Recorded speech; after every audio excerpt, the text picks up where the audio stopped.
We're back for UFC 322, and folks, we've only got a handful of cards left on this calendar year. And something that is actually really sweet is the ESPN deal is almost done. And that means we only have 2 UFC pay-per-views left in the foreseeable future, probably, hopefully forever, because Paramount is coming in and it sounds like you just get all the cards, which will be fantastic. So, at least by my estimations, and it'll cost me a whole lot less. So that's awesome. Now, we've got a few cards left. So that means we've got to do good. We've got to win some picks, some bets, all that stuff on these cards. So I'm really gonna focus in on this one, I do believe. I feel like I got some good reads here, but we'll find out. Also, any odds mentioned in this video are brought to you by our good friends over at Cloudbet. Cloudbet has been sponsoring the channel for quite a bit of this year, and they've been fantastic to us. And if you're looking to get some action on the 322 card, use that link down in the description of this video to check out Cloudbet. You're going to get access to a sick welcome package. They're going to really hook you up. And then when you're signing up, make sure you drop the promo code 138MMA. That's 138MMA. If you drop that in there, that shows them that, hey, 138MMA sent you. And then it says, oh, maybe we should keep sponsoring this fella because he's, telling people to come check us out. And they really are good folks. They're really, they've been a big supporter of the channel. They're good folks, and they've got a good sports book. They've got really good prop bets, all this stuff.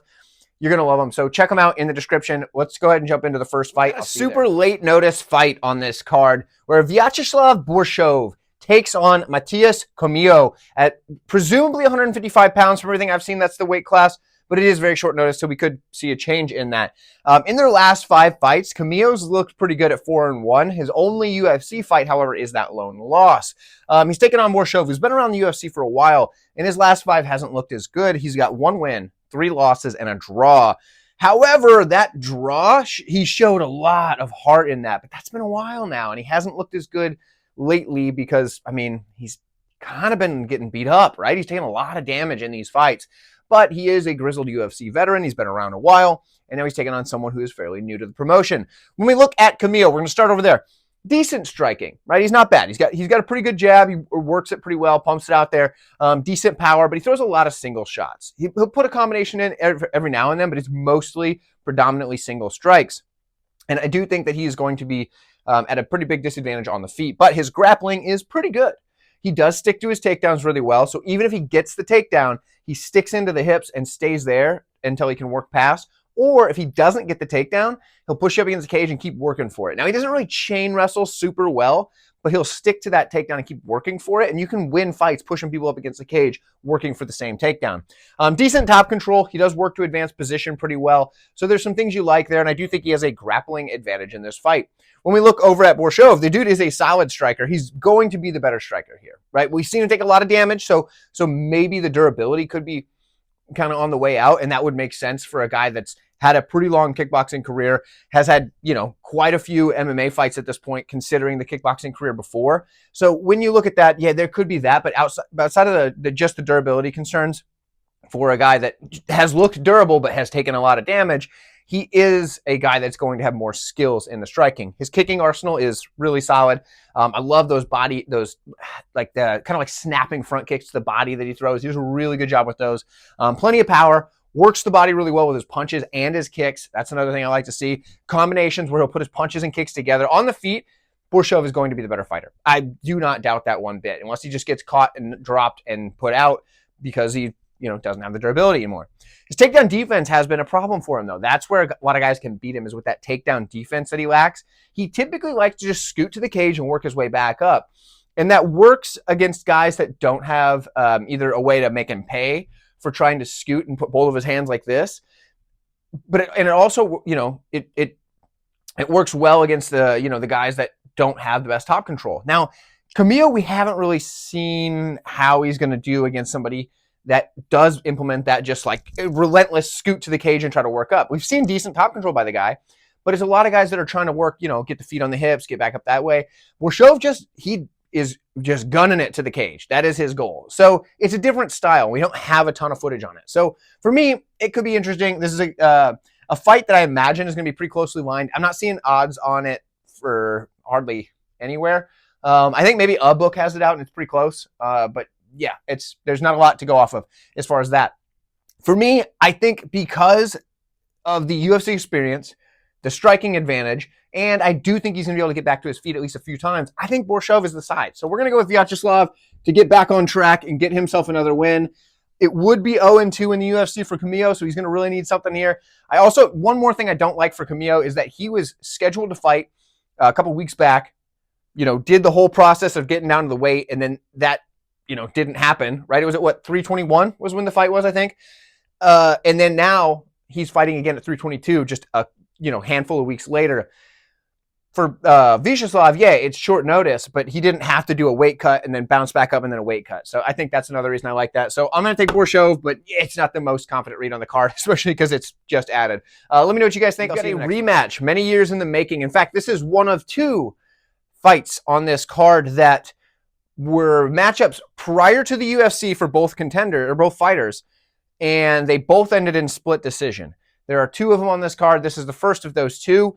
We have Chepe Mariscal taking on Pat Sabatini, and this is a fight in the featherweight division. I believe both guys will make weight, but Chepe's intentionally missed weight in the past to use that as a way to beat a grappler. Maybe not intentionally. In my opinion, it was intentional. It sure looked intentional, but maybe not. But here we are. Cloudbet's got you covered on the odds. We've got Pat Sabatini as a slight favorite of -122. Chepe is at +107. So really closely lined fight. And that makes sense, right? Because both of these guys have very similar records. We got 18-6 versus 20-5. We've got Chepe, who's been on a good run, 5-0 in his last 5. There are some fights where you could have argued the other way. Predominantly the pirate fight. Charrier. That's right, Charrier.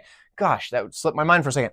And then Sabatini, we got him 3-2 in his last 5 fights. Now, when we look at these 2 fighters skill for skill, which is what we're going to do here, Pat Sabatini is a decent striker with basic combinations on the feet. His grappling threat is going to open up the hands, but he does not want to strike for any time whatsoever, because when you beat Sabatini, it's generally an early knockout. You catch him cold. As the fight goes, his chin gets better. There's a lot of fighters like that. It's a thing. But if you catch him cold, dude's durability isn't there. We've seen it before. He gets hit early, and that's curtains for him. However, if he gets his grappling going, Sabatini is relentless. He has a solid grappling style where he just chains takedowns together, mat returns if he needs to. Once he gets you to the mat and flattened out, his control is very, very good. He can scramble with the best of them. And when he takes your back, he has one of the best rear naked chokes in the division, if not in the UFC.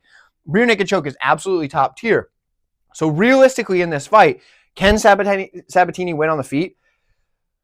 I don't think over the course of 3 rounds he can win on the feet. I think he can win, moments on the feet, but I do think that he's going to be a disadvantage. He wants to get this fight to the mat, and we've seen this guy's grappling level look fantastic against other high-level grapplers. So that's something that you want to see for Sabatini. Now, on the other side for Mariscal, he's going to want to keep this on the feet, because for Chepe, the dude does have some pretty good striking. It's not elite, but it's good, and he mixes it with his pace. His pace is also something that makes it tough to beat this guy, right?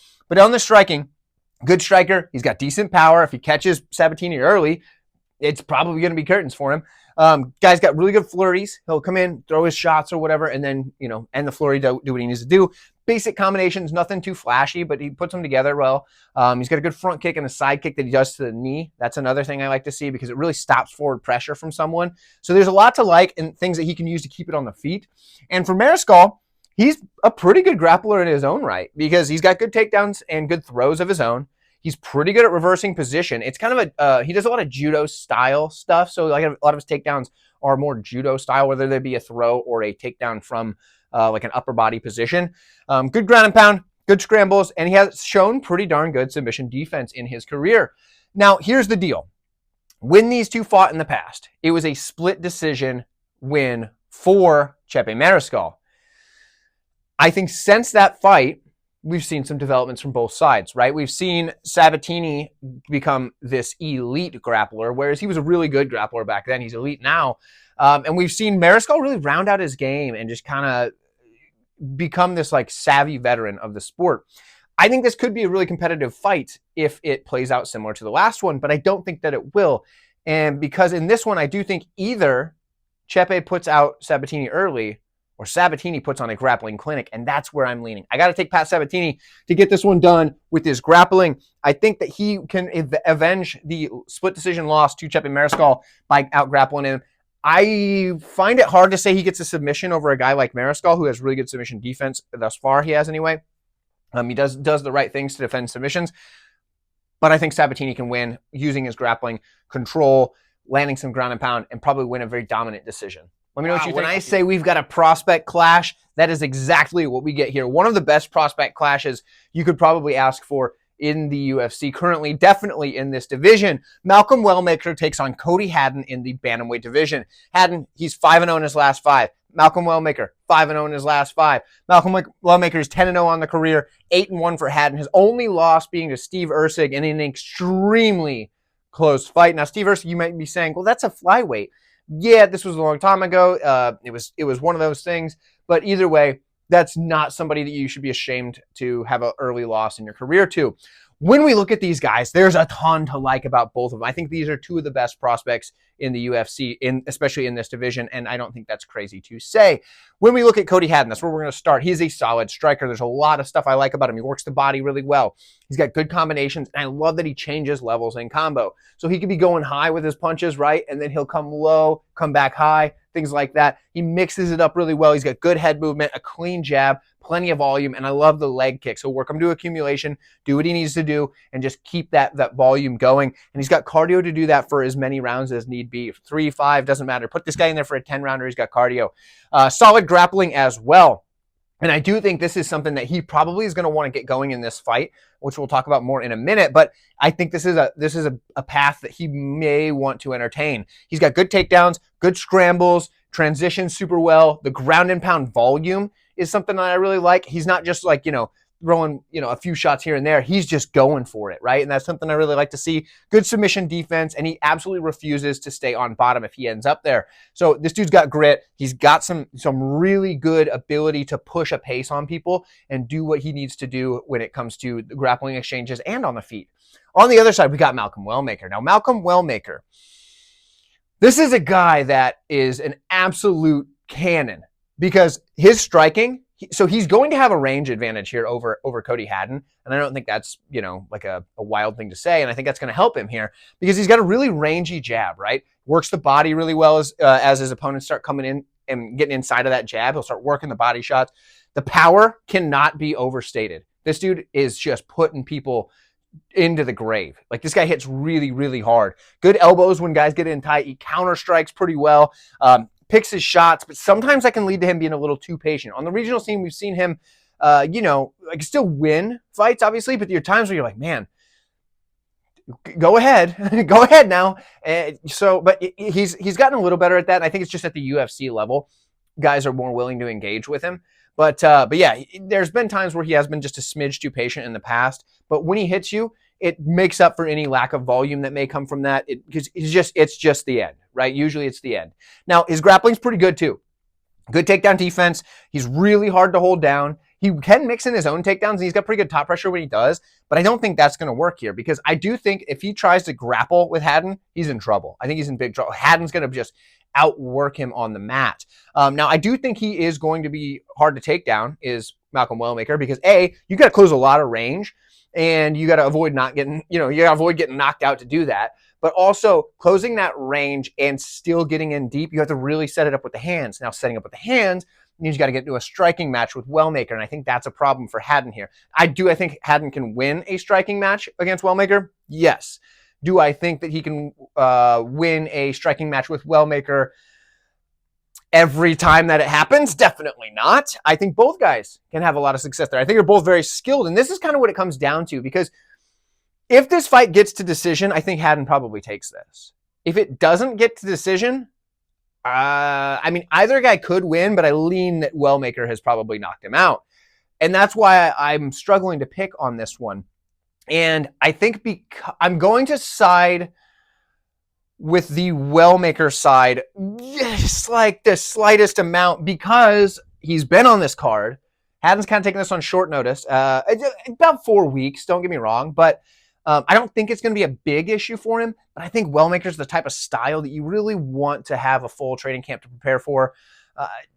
I'm going to I'm trying to find a reason to lean either side strongly, and I can't. So for me, I'm going to take Wellmaker, but realistically, we're kicking our feet up on the coffee table. We're grabbing a nice ice-cold root beer out the ice box. We're going to crack that sucker open, and we're just going to watch this fight, because this is going to be one of those fights where I wish I could just watch it as a fan and not make a prediction, but I am here for you. I make a prediction. Let me know what you think in the comments. Here we've got a matchup at 185 pounds where Roman Kopylov takes on Gregory Rodrigues, or Rodrigues is how you would probably say that.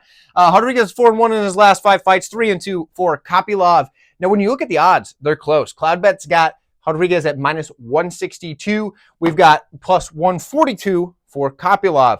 So when we look at this one here for Rodrigues, I'm going to say that he's probably got the grappling advantage, and I don't think that's crazy to say. We're going to talk about his grappling first. He is a very solid grappler who has really good timing on his takedowns. He's got super slick transitions. He's got good top pressure, and he has a really quick armbar. The problem is he tends to want to strike. More often than not, RoboCop's going in there with a striking game plan. Now, he'll mix in his grappling some, and when he does, it looks great.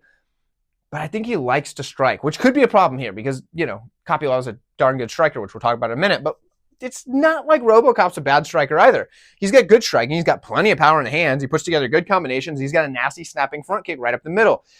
Problem is his striking defense. That is his problem. Now, if he gets into a prolonged striking match with Kopylov, could he win? Yeah. Could he lose? Yeah, he could, especially with bad defense. So I would like to see, if I'm going to end up on the RoboCop side, a grappling game plan. But I don't know that I can count on that. On the other side, for Kopylov, I'm trying to draw RoboCop into a striking match if I'm Kopylov, and I think you can do that. He does have solid striking. He's got pretty tight defense. Like, sure, you can, land on him if you're elite and all that stuff, but he does have pretty tight defense. He's got clean, straight punches, especially that jab, super solid, really good mix of combinations and singles, and it keeps you guessing. You don't know if the next punch is coming. You don't know if it's going to be a one-off, and then he gets you to freeze because you were trying to react to a punch that isn't there. Or if you, think it's going to be a single shot and you go to counter him, and then he starts putting a combination on you. He mixes it up super well, and that's something we don't see by a lot of guys. You see it from the real high-level kickboxing style fighters. He works the body well. He's got kicks to all levels, and he's kind of just feinting all the time, and that's what makes that mix of combinations and singles really good, because he'll start feinting shots out there, right, and he'll get you reacting to stuff, and he does a good job with it. Now, he's a decent grappler. Decent takedown defense, decent takedowns, and decent top control. It's definitely plan B. It's good enough to use it when he needs to, but he will get swallowed up on the mat. And here's the deal. Do I think Kopylov wins in an extended striking match over 3 rounds with Rodrigues? Yeah, I do. But I don't think we're going to get that. I think RoboCop can absolutely knock out Kopylov, but he also can mix in the takedowns. And I've got to slightly lean with him because I do think he has the grappling advantage. Now, but if he goes out there and just doesn't fight to a game plan that makes any sense, that's on him. We did what we could. We're going to take Rodrigues to get this one done. But, another one of those, like, do I really trust it? Not at all. Let me know what you think. At 185 pounds, where Nickal returns after suffering his first career MMA loss to take on Rodolfo Vieira. Now, this is interesting because Nickal, he's 7-1 in the career, 4-1 in his last 5 fights, and he's taken on another guy who comes from a grappling world, just a different sport. He's 11-3 in his career, 3-2 in the last 5 is Vieira. So both of these guys, high-level grapplers in their own respective sport. Now, I have to explain this because someone was confused about it a few weeks ago. Wrestling is grappling. Grappling is an overarching term for various arts that involve grappling specifically. Wrestling, jiu-jitsu, judo, those are grappling arts. Grappling doesn't just mean jiu-jitsu, and I have to clarify that because apparently it was something that was confusing for someone in the comments, which is fine. If you don't know, that's okay. I'm just clarifying that. So when I say that both of these guys are grapplers, I don't mean they're both jiu-jitsu players. I mean that they come from martial arts that are predominantly grappling based. Much like striking arts would include things like Muay Thai, boxing, kickboxing, savate, etc., karate, whatever. We can mix it all together. But if somebody in the comments about to tell me that they have some grappling and karate, but you can get out of here. Sure, I guess, but you know what I mean. Either way, what I'm telling you guys is that these are both grapplers, but from very different worlds of grappling, but also super high level in their world of grappling, which makes this interesting. Another thing that's interesting is Nickal is a guy that was a massive favorite in pretty much every single fight, even in the fight he lost. And now when you look at Cloudbet, we've got -229 on Nickal against Rodolfo Vieira's +198. Is this an overcorrection, or Does this make sense? Because now the script is out. You know how to beat a guy like Bo Nickal. So it could be either way. It could be either way. And he did lose to a jiu-jitsu guy in the striking match last time. So there is that. But let's actually talk about the nuts and bolts here. We've got all the other stuff out of the way. For Rodolfo Vieira, he's a decent striker. And he wasn't at first, but he's really developed a nice jab style of striking. He's durable, and he's got a good jab. Eventually, the 1-2 comes along with it. And that's enough to beat guys that are afraid to grapple with you. Because if they're afraid to grapple with you, you can kind of box them up on the feet if you got a good jab. And that's kind of what he does. Like, it's not super good. And if he gets in a striking match with somebody that can strike really well, yeah, he's not going to win. But if he got somebody that's afraid to grapple with him, which is possible because he's darn good there, this is enough sometimes. Now, his grappling is solid. Dude's got a massive submission arsenal, a massive just toolbox in general. If this guy gets you on the mat, he knows what to do in every position. He's got the skills to transition, to advance, to do all these things, right? He's very good there. Another thing I like is that even though he is a jiu-jitsu player at heart, he's mixed in the ground and pound to set up his submission attempts, which is something that a lot of jiu-jitsu guys do not do. He's got good back takes, and he's an absolute specialist with the rear naked choke. On the other side, Bo Nickal. Decent striking. His takedown threat is what sets up his big overhand, because when you know that this guy is shooting in deep on those hips, he's getting down low and changing levels, that overhand comes over the top, and he's got decent enough power. If he lands that overhand on you, you're going to feel it. And you have to be ready to defend these takedowns. And a lot of times to defend takedowns for Bo Nickal, it's not just like, I can just kind of half-hearted defend these. You have to commit to get those hands on him, right? To get ready to sprawl and shove off or get both underhooks or something like, depending on what kind of takedown we're looking at here. You got to commit both hands to that, and that's going to open up your face. That's where the overhand comes in, the decent power comes in. When it comes to the grappling, yes, I mean, wrestling is a grappling art. He has really good takedowns. You can't deny it. The dude has some really solid takedowns with excellent entries. This guy's entries, when he finally does decide to shoot, typically this dude's getting deep on the hips. Now, there was that Jamie Pickett fight where everybody's like, oh, he couldn't get down Jamie Pickett until he, hit him with a low blow or whatever. Yeah, there's a lot of variables in that one for sure, but we've seen this guy shoot a lot of takedowns in MMA, and usually he's getting deep on the hips, and its entries are very good. So he does have really nice entries on his takedowns. Not every entry is going to be perfect. The Jamie Pickett one wasn't perfect. He did get him to the cage. That's, good enough in that instance. But yeah, I understand where you're coming from. Typically, his entries are very good. He does feint his takedowns a lot as well. So he'll feint, changing levels to get you to kind of freeze up and like be afraid to know what to do, because you don't know if it's going to be that overhand or if it's going to be a takedown. I don't know that that's going to be such a thing against Vieira, though, because I don't know how worried Vieira is about getting taken down here. Maybe he is. Maybe he doesn't want to get on bottom against a guy like Nickal. But if he's not worried about that, I think he's going to worry about the overhand and then just get taken down and work his jiu-jitsu, which could be good or bad depending on how you see it. He does have a growing submission arsenal, but I don't know that that's going to help him at all against a guy like Vieira. Yes, we've seen Vieira submitted before, but that was in a fight where he just got outpaced by Fluffy. Different story. And Nickal's got pretty good top control as well. Now, this fight, the way I'm seeing it, so if this stays in a boxing match purely, I have no idea what we're going to see. That would be the craziest look for me, because I just really don't know. I would imagine the jab game of Vieira is going to be the more output, but I imagine the power shots are going to be coming from Nickal, and it's going to be one of those, right? In the grappling, how I see this is Nickal's going to be put in some bad positions or some bad submission attempts where it's like, oh, shoot, like, could he get caught here? But I think he's going to be able to fight out him. I think his defense is good enough to do that, and I think he's going to end up on top more. So I think the minutes on the ground are going to be going to Nickal. Could he get caught in a submission? Absolutely. Vieira's elite. But I think he can survive those. I think he knows to drill submission defense, some basics, especially things like rear naked chokes, which is where we see Vieira specialize. So I think he's going to be able to win some minutes there. I'm going to take Bo Nickal.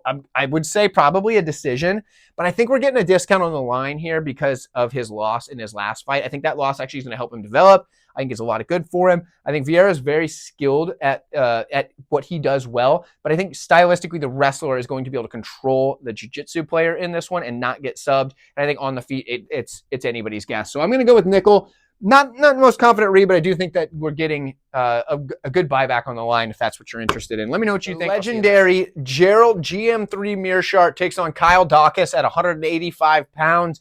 Daukaus has been on a run. He's 5-0 in his last 5 fights, made his way back to the UFC after being cut and returning after a string of wins. He takes on the, 57 or so fight veteran and who is 2-3 in his last 5, but 57 fights in the win-loss record. There might have been a couple of others that are like no contest or something now, if I don't remember off the top of my head, but we're saying 57 on the record, right? This is interesting to see because the experience is for Meerschaert for sure.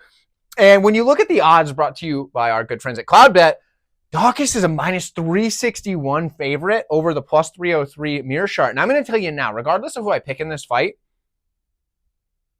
those odds, those are enticing on a guy like Meerschaert, no matter what you think of him at this stage in his career. The dude's always in the fight. Dude is always live to win a fight. So at +303 already. But let's talk about the skills and who I think actually wins this fight more often than not. So when we look at Kyle Daukaus, striking's decent, right? I love that he fights with urgency. That is one of my favorite things about Kyle Daukaus is he fights with urgency the whole time. The striking's just decent. He's got decent power, basic combinations, but he's a really good grappler. Now, would I say that the toolbox is larger than someone like GM3's? Nah, probably not. But he is very skilled in the grappling. He's got a good submission arsenal. The Dariush choke is something he specializes in. Decent enough takedowns. His transitions are pretty darn good. And he does have a good cage push, which I think is probably his best bet to win this fight, is a cage push. I know that sounds stupid because it's going to be like, what do you mean you're going to just cage push for 3 rounds? Yeah, I think that's his best bet because if you're going to grapple a guy like GM3, you never know, right? The guy is just so crafty. But at the same time, in the striking, it's like neither guy is going to have a huge advantage there.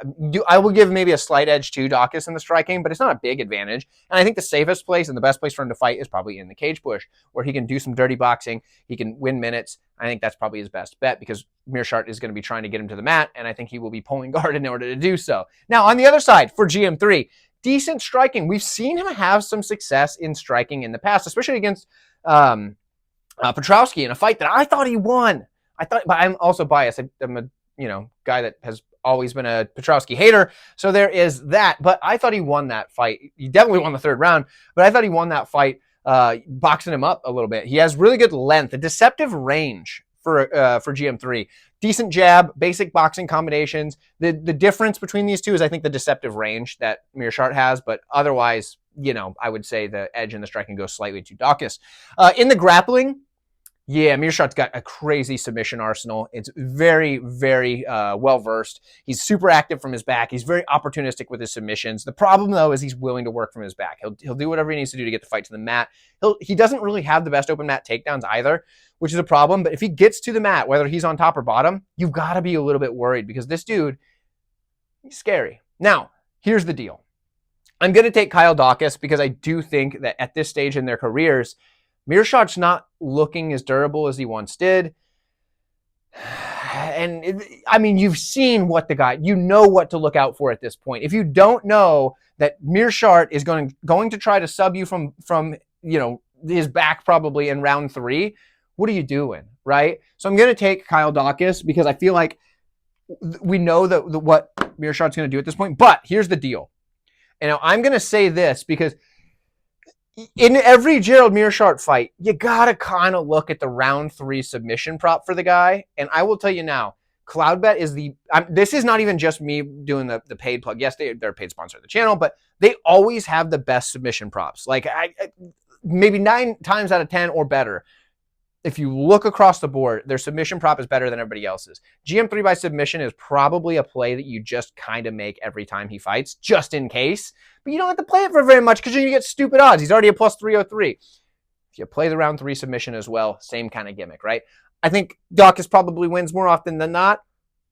Almost certainly going to have something on GM3 round 3 submission or just GM3 submission because it is such a possibility in every one of his fights. But let me know what you think. Is that played out? Does that not work anymore? What do you guys think? I'll see you in the matchup at 115 pounds. The old guard versus the new guard. The grizzled veteran versus the up-and-coming prospect. Angela Hill, 3-2 in her last 5. She takes on Fatima Kline, 4-1 in her last 5. Now, for Fatima, that one loss was her short notice UFC debut up a weight class against top 5 flyweight contender Jasmine Jasudavicius.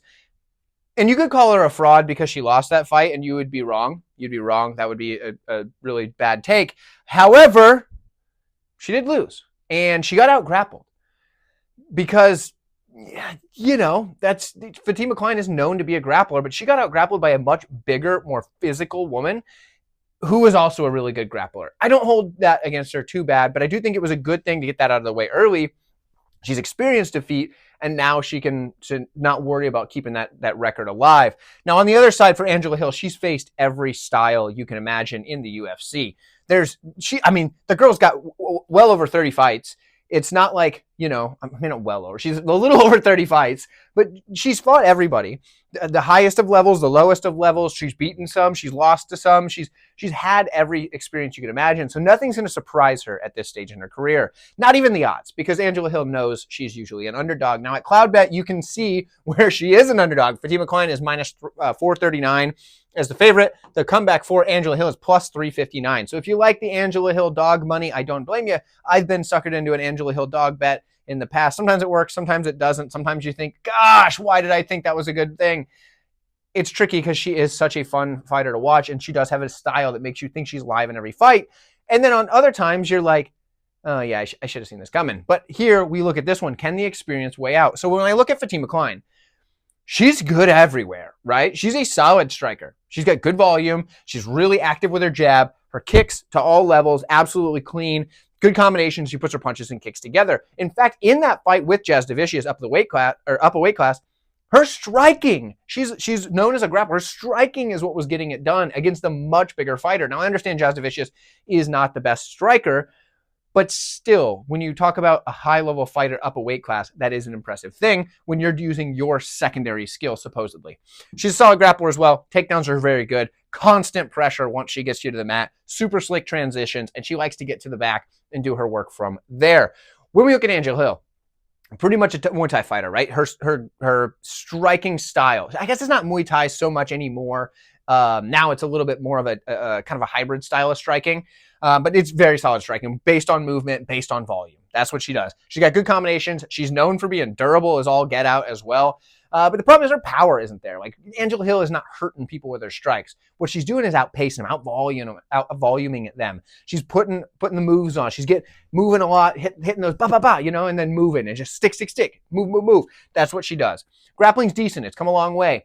I don't know that it's going to be better than someone like Kline, but it's come a long way, and her takedown defense is getting a lot better, right? She's shown that she's still been getting taken down at times, but she's shown a lot more ability to stop takedowns as her career has progressed. Overall, she's more active from her back than she used to be. She's decent in general in the grappling, but I do think that's a whole, and if Kline is covering the distance and getting into the grappling exchanges, that's where she's going to have a lot of success. On the feet, I think it's close, really close.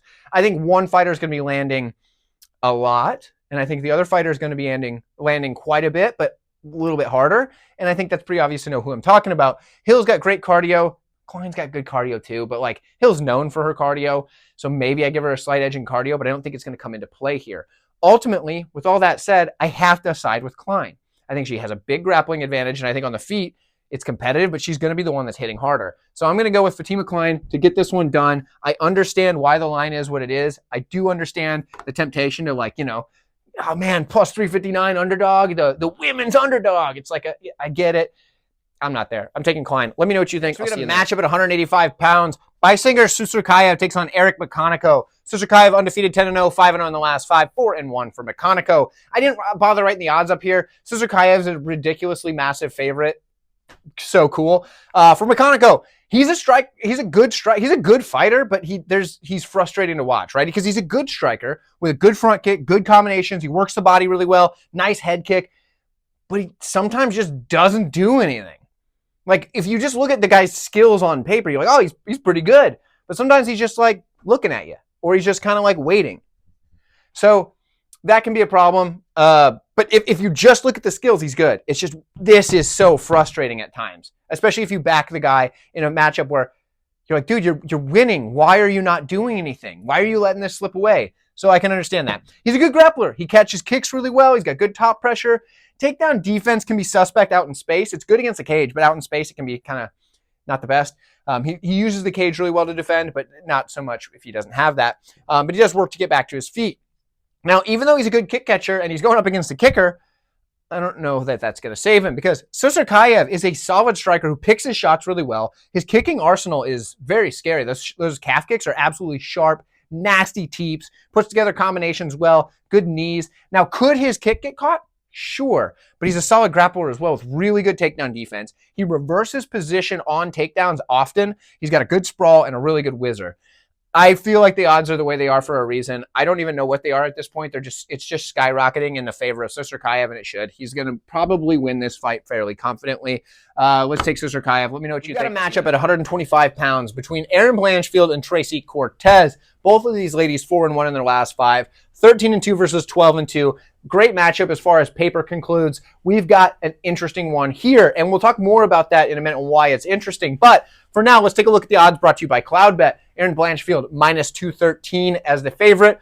Tracy Cortez plus 184 as the underdog. Let's start on Tracy Cortez's side. She is a good striker. She's light on her toes. She's got good volume and good boxing combinations. The problem she has is she does get backed up quite a bit. She will move backwards, and she'll fight kind of like able with willingness to throw her combinations and back up, which is a problem against somebody who's likely to come forward in Blanchfield. Now, in the grappling department, Cortez is good. She's a good grappler. She's got a really good double leg, good submission defense. Top pressure's there. Takedown defense is there. So there's a lot to like about Cortez, both offensively and defensively in the grappling, as well as in the boxing combination realm. She's pretty good as well. So she's a complete overall fighter. She's fighting Erin Blanchfield, who is a good striker, right? She's good, right? Good forward pressure, good volume combinations. She moves fairly well. She doesn't move her head a whole lot, but she does move like the whole body at that point pretty well. Good head kick as well. But yeah, I do think the boxing is going to be in favor of Cortez, but I do think that the pressure and the output is going to be in favor of Blanchfield. Now, when it comes to the grappling, this is where Blanchfield excels. She's a solid grappler with a mix of trip-style takedowns as well as like traditional wrestling-style takedowns. She works to advance position very quickly. In addition to just advancing position, she specifically goes for that mounted crucifix position quite a bit, and that is where you can really dominate someone in MMA because both of their arms are accounted for, and you, the one on top, or whoever's on top, will still have an arm free to land ground and pound, basically just unanswered shots. So the fights get stopped pretty quick once a fighter starts going for that. She does have good ground and pound, as I kind of mentioned. She snatches up submissions really well while she's threatening to pass. So she'll be looking to go for a pass, and then in order to stuff the pass, somebody will maybe put their hands to the hips, or they'll do whatever they got to do to try to stop a pass by Blanchfield, and that's when she snatches up a submission. She's very quick with it. That was a horrible snap. I'm sorry. I hope I didn't lose all my aura there. But I don't have any anyway, so whatever. Cage push is also something that Blanchfield can use pretty well. Now, an interesting one here. I mentioned earlier on that there are 2 fights on this card where it's a rematch, and one of them had lost by split decision in the past. Now, that is what we've got here. These 2 fought way back in the day, and Erin Blanchfield, who is the favorite right now, lost a split decision to Tracy Cortez. Now, you might be thinking, well, why in the world is she a favorite? She lost the first time they fought. Blanchfield was quite literally a teenager when that fight happened. So you do have to give her some grace there, right? I mean, I would. Maybe you wouldn't. Maybe that's not your style. To me, that if you're a teenager and you lose a fight, it's a lot different than when you're kind of an adult now. You're a grown woman at this point. And I think that her game has developed quite a bit since then, and I think she is the more complete fighter now. And that is why I'm taking Erin Blanchfield to get this one done and avenge that loss, much like I did in the previous matchup. So both of them, who are coming back from split decision losses long ago, I think are going to avenge the loss. Let me know what you think. I'll see you. We have a matchup that is extremely high level at 170 pounds. Sean Brady takes on Michael Morales. Now, I'd be interested to see if this is the matchup with the highest combined winning percentage on the card. There's a lot of other ones. The Wellmaker and Haddon fight, both guys combined only have 1 loss. Same here, but there's more wins here. The main event combined, they have 3 losses, but more total fights. But I think this one might be the one with the highest combined win percentage overall. With that said, Sean Brady comes in 4-1 in his last 5, 5-0 to Morales. Brady did have that 1 loss to Belal Muhammad in a career worst performance by far, but he's since bounced back. Now, when we look at this one, the odds are close, and I think that makes a lot of sense because both guys, 18 wins, the 1 loss for Brady. Both guys have looked great, right? When we look at the odds, brought to you by Cloudbet, Sean Brady is at -137 currently, and Morales is +121. So it's close odds. Let's start on the Morales side. When we talk about his striking, it's good. He's a very physical guy, right? I think he's going to have an advantage in the striking. Now his defense is a bit lax, but he's durable. But he's powerful, and he works his jab really well. I think on the feet, a guy like Morales, even just boom, sticking that powerful jab like this, even if he's keeping his hands kind of lower to be ready to stop takedowns, he can have a lot of success there. He's also got a good kicking game, which I think he wants to avoid here, but maybe not. Maybe he throws a lot of kicks and they work really well for him. I think that throwing kicks against a guy like Brady is a bad idea. I'll talk about that more in a minute, but he does have really good kicks. I think his best path, throw big power jabs and hands kind of lower to defend against the takedowns, use that athleticism, things like that. In the grappling, Morales is pretty good at takedown defense, and he's really hard to control. Guys that get him down don't seem to just have a lot of top time on him, at least in general, right? Good ground and pound. He picks his shots really well, and he's got good top control as well.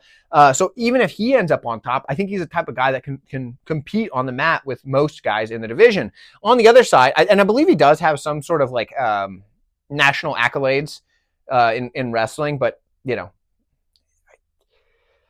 it is what it is. Either way. So for Sean Brady, decent striking, right? He's got boxing combinations that are pretty good, a good overhand, and a pretty solid leg kick. The leg kick's good. But I do think he's going to be in trouble if this fight stays on the feet because it's just decent, right? We saw Belal Muhammad box him. Now, don't get me wrong. Belal Muhammad is an underrated striker. Absolutely underrated striker. But I'm not so silly to say that Sean Brady is an elite striker by any means. So that can be said for what it is. However, what he is elite at is grappling. This dude has a very strong toolbox in the grappling. He is probably one of the best pure grapplers in the division. Maybe the second best one, we'll say. Could be, yeah, second best. I would say second best grappler in the division. We'll talk about the best one in a little bit. Either way, super strong grappler. Dude has some of the best grappling credentials and skills as far as MMA goes. He uses the cage extremely well to secure takedowns. If he can get your back against the cage, you're going to be on the mat pretty quick. The dude is very, very good at doing what he needs to do once he gets you to the cage. He's also a good kick catcher, which is why I said that the kicks might not be the best thing for Morales. Because if he gets a hold of your leg on the kick, he's probably going to drop you to the mat. His control, excellent. Especially once he gets to half guard. He likes to get to half guard, keep you flattened out. Excellent control from that top side half guard. That is something that Sean Brady excels at, and it works really well with his top side chokes. He can finish some of these chokes from the half guard, but all with that single arm guillotine, he'll often switch to the side control or into mount as he's setting these up, but he can get everything set up from that half guard position. He's also got a really good arm triangle, same kind of gimmick. You can set it up from half guard if you know you can get out of it.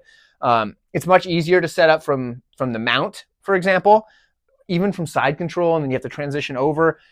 Somebody's going to argue with me on this. I can show you, but it's a long story. Either way, what I'm saying, it's a whole thing. I'm not going to get into it. Either way, I'm saying he can set these up from that half guard position. He's setting up the moves to get where he needs to get. Does a really good job with it, and that's how he finishes a lot of folks. He uses his ground and pound as well to kind of bait opponents into what he wants, whether that be a pass, whether it be a submission, whatever it is. He's really good at using the ground and pound to bait his opponents, not so much to try to get the finish, but to set them up for what he wants them to do. Ultimately, in this fight, I just feel like once Sean Brady gets his grappling going, that's it. And I think he's going to dominate once he gets the fight to the mat. So I've got to side with Sean Brady here to get this one done. There is absolutely a world where Michael Morales wins this fight, especially if this fight stays in striking range. But you're not going to out-grapple Sean Brady. And I would be absolutely surprised if Michael Morales out-grapples Sean Brady. I do not think he will. I've got to take Sean Brady. Let me know what you think. This should be an absolute banger of a matchup at 155 pounds. Beneil Dariush takes on Benoit Saint-Denis. Both of these guys 3-2 in their last 5 fights. Both of these guys are all-action fighters. When we look at the odds here, brought to you by Cloudbet, we have Benoit Saint-Denis as the favorite at -181, and he's got the comeback for Beneil Dariush at +159. When we look at this matchup skill for skill, this is going to be an interesting one because we've got Benoit Saint-Denis, a good striker who comes forward with a lot of volume, has a savage body kick. That's his best weapon on the feet is that body kick. Now, he can mix up the levels on it. He can put it to the legs. He can put it up to your head. He can do that. But the body kick is what is his best weapon, in my opinion. He's also extremely durable. Somebody was arguing with me about that before because he got knocked out by Poirier. All right.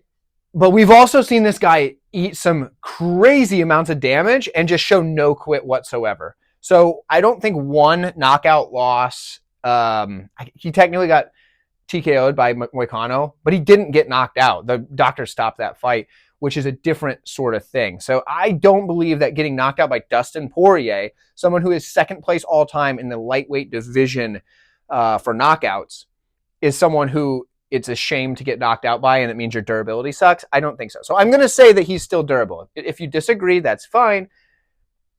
That's just where I'm coming from. And I wanted to explain that so that way you don't just think, well, what the heck is this guy talking about? He got knocked out before, so he can't be durable. Whatever. Either way, I think Benoit Saint-Denis is a very durable fighter with a nasty body kick, good forward pressure, and good volume on the feet. That's what we're talking about. In the grappling, dude's solid. He's got really good takedown, and his timing on his entries for these takedowns is probably what makes them so clean. Because he'll get you suckered into thinking this is a striking fight, and then he hits that takedown. And he's really good at doing that. He's super opportunistic with it. Same with his submissions. The guy is super opportunistic with his submissions. And he's really good at chaining those submission attempts together. You'll think you're getting one thing. Next thing you know, it's something else. And he's got good sweeps as well. The guy's a very solid grappler. And that's not something you see from a lot of French MMA fighters. Now, that's not like I don't mean to put that as like I'm pigeonholing all the French fighters. In general, French fighters have a kickboxing style. That is what you see. They typically come from a savate background, things like that. That is what you see from, it's a French martial art. It's the most predominant French martial art by my understanding, and that's what you see. Benoit Saint-Denis, on the other hand, seems to be a better grappler than striker. Although he is a good striker, his grappling is probably where he excels the most. Now, he's taken on Beneil Dariush. Now, Beneil Dariush is a grizzled veteran of this sport. Am I right? This guy's been around in the UFC for a long time. His losses, they come to the highest of levels, there's been a couple of weird ones, but typically his losses are only coming to top level guys like Arman Tsarukyan, Charles Oliveira, et cetera. Dude's a solid striker. He's got really good combinations, and he likes to end his combos with a leg kick. So he'll be, throwing the combos up top, smash the leg kick at the end, which is something I like. It's something that guys like Corey Sandhagen are also somebody that end a lot of combos with leg kicks. And it's good because you can do that as somebody's fading out or trying to get away. You can still get that one extra shot in as they're getting back, because the leg is usually, as you back out, that leg is the last thing in there because you're trying to get your head out of the way, if that makes sense. He's got a really good body kick in his own right. He's very accurate with his strikes. The volume's there. He'll just crash the pocket with a flying knee sometimes. This guy's mind for violence is wild once he gets in there. Like, this man is just like, we are going for war. And he'll just flying knee in to crash the pocket. Now, that can be good or bad. That can result in him getting caught and put out. And predominantly when you do see a guy like Beneil Dariush lose, he's getting knocked out. So I think that's, if Beneil loses this fight, I do think it comes by way of knockout. I think that is how Benoit is going to beat him, because in the grappling, it's pretty darn hard to out-grapple a guy like Beneil Dariush. Even though that's where Benoit is the best, I don't think you're going to out-grapple Beneil. His takedowns are good, excellent back taker, his submission arsenal is fantastic, and he's probably the best scrambler in the division. So it's like, okay, best path to victory, or in most fights for Benoit Saint-Denis, is to grapple, because that's his best thing. But he can strike, don't get me wrong. But you are going to have a hard time out-grappling a guy like Beneil. Can it be done? Probably, but when have we seen that? Like I said, when he's losing, it's typically getting knocked out. In the striking, I think Dariush is better skill for skill. It's the fact that I'm not going to say Beneil is chinny, but I'm going to say that his durability is nowhere near the level of a guy like Benoit Saint-Denis. So it's one of those things where I'm going to side with Beneil Dariush as the underdog here, because I think he's the better fighter overall. But also, I think that Benoit Saint-Denis can absolutely knock him out, and I won't be surprised about that. And I think if Benoit wins, that's how he does it. So for me, it's Beneil Dariush to win. I think he's going to show that he's the better overall fighter, but he could totally get knocked out. Let me know what you think. Another welterweight fight with big-time title implications, where Leon Edwards takes on Carlos Praches. Praches, 4-1 in his last 5 fights. In fact, he's only got 1 loss in the UFC. He's taking on Leon Edwards, who's 3-2 in his last 5 fights. Both guys with 22 wins. Very similar records on paper. You'll love to see it. when we look at the odds, Cloudbet's got you covered with Carlos Prates coming in favorite at -196. Plus 171 is the comeback on Leon Edwards. Now, both of these guys are primarily strikers, so we're going to focus on that, but we'll touch on the grappling as well. When we look at Carlos Prates, he's a solid striker, right? We know that. He's got power that is absolutely life-altering. This guy's power is incredible. He's got really good long, straight punches. He's got really good kick arsenal. He'll put that front kick to the body, or he'll roundhouse kick kind of the legs or the head, and that's kind of where he gets it done. He also picks his shots extremely well, and I didn't write it up here, and I don't know why I didn't write it up here. It's in my notes, but something that he does really well is the knee that he'll use. It's kind of his finish shot, right? He'll either throw the knee to the body or to the head, but he's got really good use of knees, not just in like a clinch situation, but from range, which is not something you see a ton of people use well. Prates uses that really well. Now, he can be too patient at times and kind of give away, minutes, but he makes up for it really quickly with the power shot. His hands are kind of low. He uses that for the takedown defense. It hasn't really cost him a ton in the UFC at all, actually, but it is something to keep note of, especially because he's fighting a very high-level striker in Leon Edwards. Now, for Prates, his takedown defense is pretty good, and he's really hard to control. Now, can he be taken down? Yes, it can happen. We've seen him taken down in the past. But people have to really work for it, and they don't have a lot of success. And I think a lot of it is because they can't inch their way in and then work for a takedown, because this guy is so dangerous. You have to keep your distance and shoot in from a long ways out, because you know that if you're trying to inch your way in, you're probably going to eat something very powerful, and you don't want to do that. On the other side, for Leon Edwards, he's a solid striker as well, who specializes in his counter striking. Now, we know the red flags of that is you can be low volume in that situation, and you can back up because you're counter striking. Those are two things that Leon struggles with. But at the same time, dude can counter-strike extremely well. He circles off into a hook really well, kind of a check hook, but a little more circling than just like a quick step off. He'll kind of go around that with like more movement, if you will. He's got a really good pull 1-2 and a good collar tie to an elbow as someone comes in with a strike. He'll collar tie him up and then elbow him. Really good there. Also puts together combinations really well, puts his punches and kicks together in combo. We all know about the head kick of Kamaru Usman, where he put the 2 to the roundhouse kick to the head, so a cross to a roundhouse kick to the head. Absolutely beautiful. Sure, that was like a 1 in a million knockout, but it worked for him. But he's done stuff like that in the past, where he's put together really seamless combinations with his punches and kicks. You'll love to see it. Super accurate. There's a lot to like on the feet, but like I said, the volume. And both of these guys can be a little bit too patient at times, so there's a chance we just see these guys look at each other a little more than we would like to, but there it is. Grappling. Leon Edwards is a good grappler.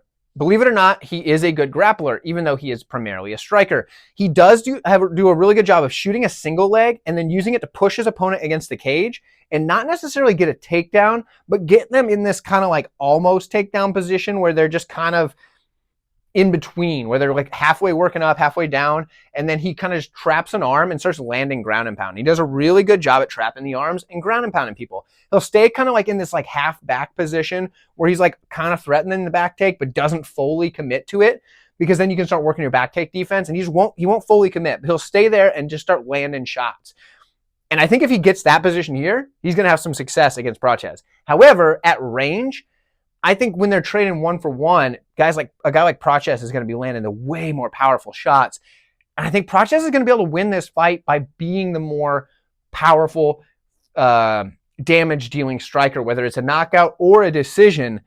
I've got to side with Prates here. However, if Leon Edwards does get Prates up against the cage like that, I think he has a lot of success. This is a one-sided fight. I think it's a competitive fight, but I'm going to side with Carlos Prates. Oh, wrong one. We got to go with the red marker. Otherwise, you don't know it's official. Carlos Prates to get the win. Let me know what you guys think, and I'll see you in the next fight. Co-main event of the evening. Folks, this is an absolutely high-level matchup. Valentina Shevchenko looks to defend her flyweight championship against essentially the strawweight champion in Zhang Weili. Now, of course, she did vacate the title of Mackenzie Dern as the strawweight champion. However, Weili was the champion when she decided to move up and sign for this fight, so it's not like she lost the belt. So I understand she's not the current champion, but you get what I'm saying, right? You get where one might say, well, yeah, Weili's still kind of rightfully the champion. I get it. Let's let Mackenzie Dern get a couple of defenses under her belt before we can start putting her up there with the likes of Zhang. But I understand, and it does cause some problems in terms of the title picture, but whatever. Here we are. Zhang Weili is a 125-pound fighter now. That is what she is. And she is fighting the current champion in Valentina Shevchenko. In fact, Valentina, has been the 125-pound champion pretty much the entire time the division has existed. There's been short little snippets where she hasn't been. When Grasso kind of took the belt and then somehow got to keep it because that draw, which I think that should have gone to Valentina, but whatever. And then also when the title was created, Valentina wasn't the first champion, but you know, that we know how that went. Well, maybe we don't, but that's for another day. Either way, let's talk about this fight because we've got Zhang Weili. She's 26-3 on the career. Absolutely fantastic career. She's 5-0 in her last 5. We haven't seen this woman lose in a long time. She's taking on Valentina Shevchenko. 25-4-1 on the career. Again, should be 26-4-1, whatever. Or 26-4, sorry. 3-1-1 in the last 5. The one loss being the Grasso loss, where she was looking great until she did an ill-advised spin attack at the end of a round, and that was it. That was curtains for her. So that, that is what it is.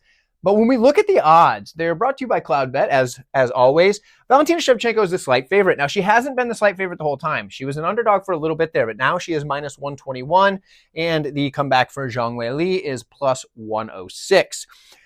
And this fight being a closely lined fight makes all the sense in the world to me because both of these ladies are extremely high level. This might be a longer breakdown. I apologize. This is a longer video. I wanted to do this one and the main event in separate videos.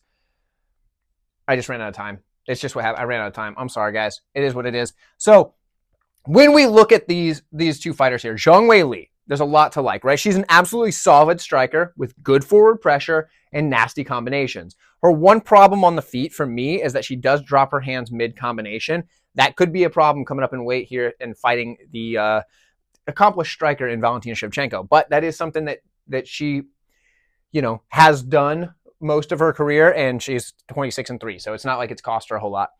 She's got plenty of power. Now, she's going to be the smaller fighter here, but she is built like a brick house, and I don't believe that she's going to have trouble putting on the muscle she needs for this weight class. Plenty of volume. She's accurate with her strikes. There's a lot to like about Zhang.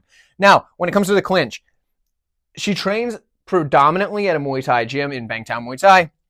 Trips are there. She's got brutal knees. There's a lot to like. I think that the clinch is an area where this fight might end up more than we would expect because both of these ladies do primarily train at a Muay Thai gym.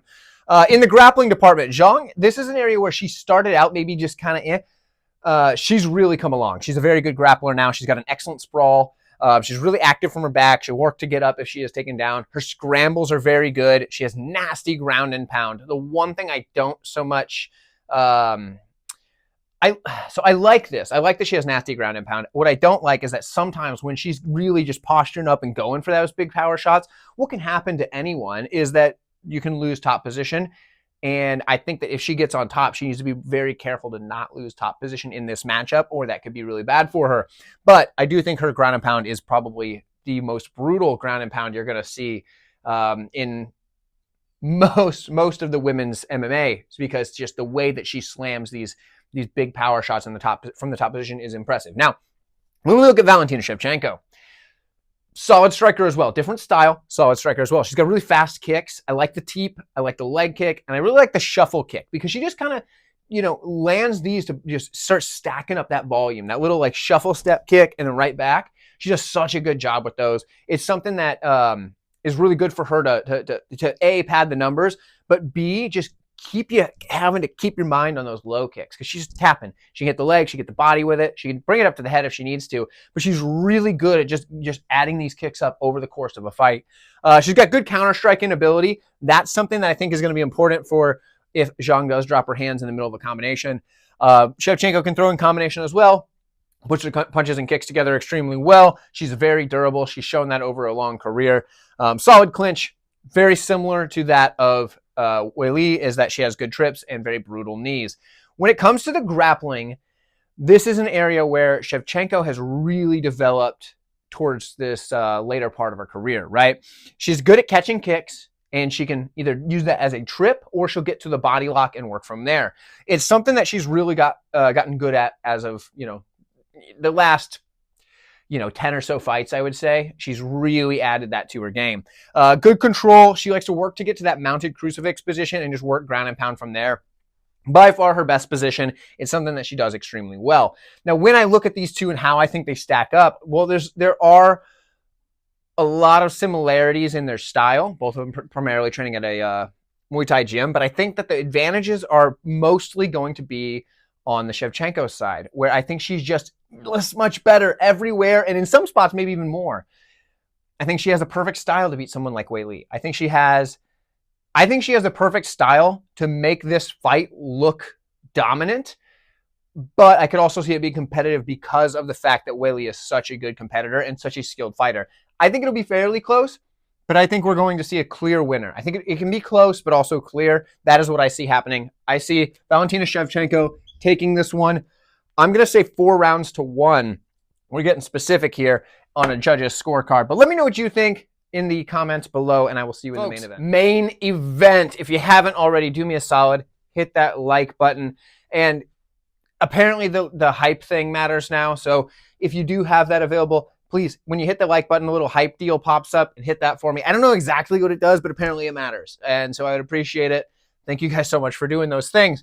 We have yet another, we talked about it in the previous matchup, another matchup where it's essentially champion versus champion, because I understand that Islam Makhachev has given up his lightweight championship to move up to 170 to fight Jack Della Maddalena.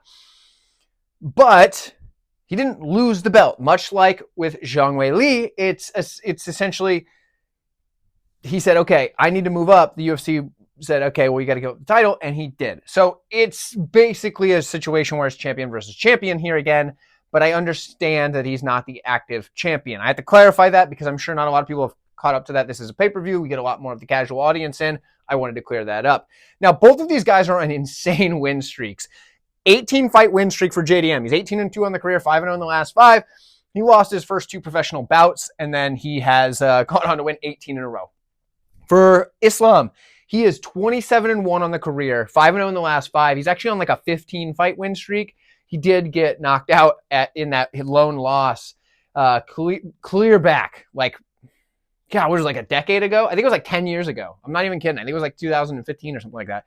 But it was a long time ago. Right, so both of these guys are on massive win streaks, and Islam's really changed his style since then. So there is that. But we are at 170 pounds now, and this is the first UFC fight for Islam at 170 pounds. JDM's been here for a bit.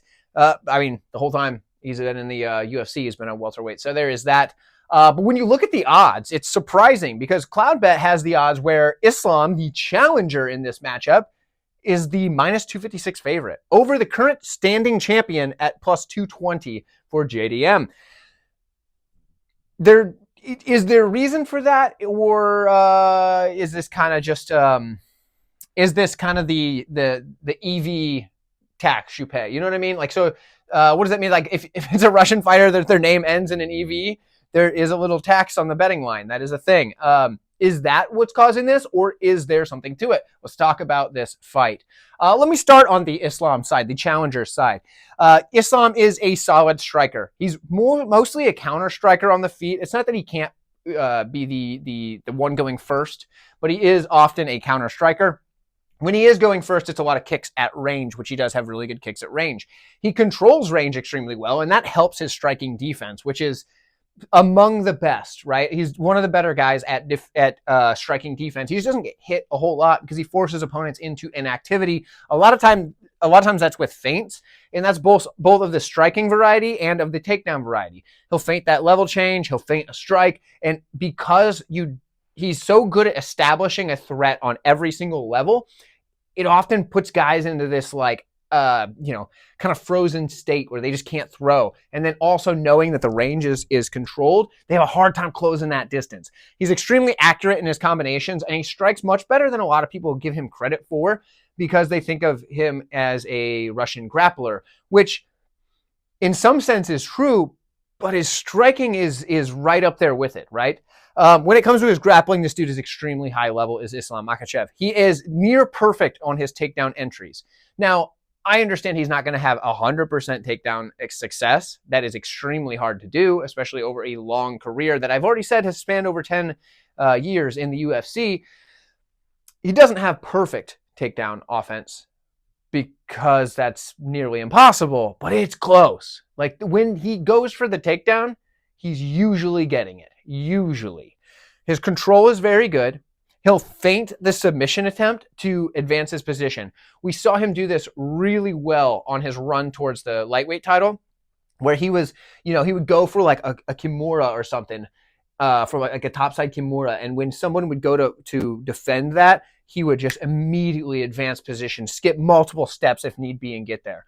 Defensively, you're probably not taking Islam down. His scrambles are very good. He uses his ground and pound extremely well to set up his submissions, and he has a really good submission arsenal. A good armbar off his back. He can also hit it from the top, but a good armbar off his back. So if he gets stuck on his back, he's got that. An extremely good Darce choke. We've seen him use that plenty of times, and a very good arm triangle.